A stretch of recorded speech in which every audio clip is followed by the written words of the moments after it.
大家好啊，歡迎收睇我嘅頻道。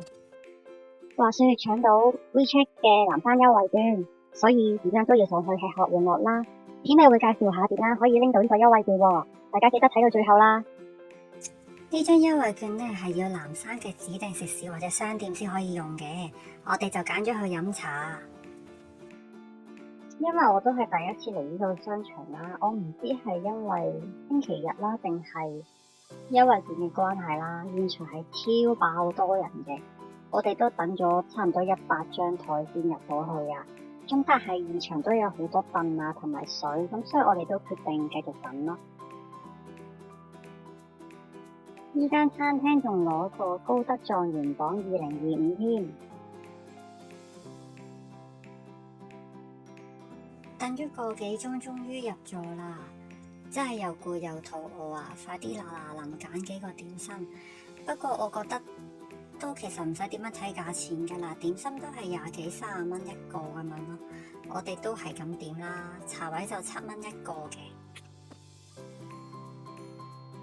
紅米腸真係必點，外皮炸到香脆，入邊係鮮蝦加紅米腸，咬落去又脆又彈，真係好有驚喜。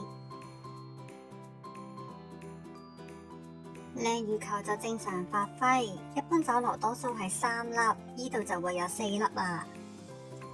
另外牛肉球都係有4粒㗎。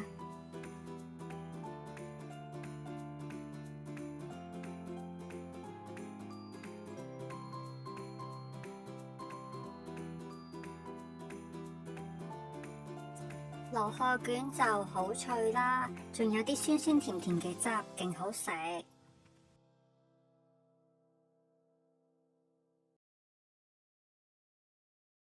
驚你唔夠飽啊！打卡仲送甜品，我今日大眾點評呢就送豆腐花抹茶味，裏邊啦有爆珠同埋杞子，都好滑啦，勁好食啦，我覺得呢個係必點。咁另外啦，依間酒樓都係驚你唔夠飽啊，又再送嘢啊！小紅書你打卡就會送馬蹄糕，都仲未夠啊，等位等得耐再送埋雜糧糕啊！嚟啦，講翻點樣攞翻個 coupon 啦，就係喺撳翻 WeChat 入去內地遊裏邊撳翻佔咗依個 icon，每日10點開搶啊！大家加油啦！呢段片係咁多，講住咁多先，下次見，拜拜。